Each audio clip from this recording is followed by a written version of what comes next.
packeting করে তারা market হিসেবে এই আচারগুলি কিন্তু আগত পর্যটক সম্পদের স্থানীয়রা আসুন তারা এগুলো নিয়ে যায়, যার কারণে স্বাস্থ্য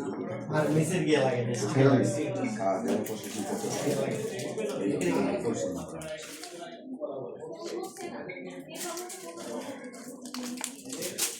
প্যাকেটের গায়ে যে স্টিকারটি লাগানো সেটা হচ্ছে সরাসরি মায়ের বান্ধব থেকে সংগ্রহ করা প্যাকেট বিভিন্ন আইটেম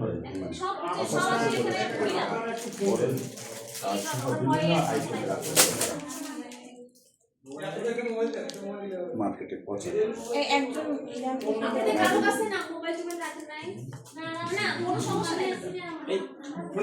আমি বলি আপনারা এই যে মালিক তাকে ডাকতে নিয়ে এসেছেন আপনারা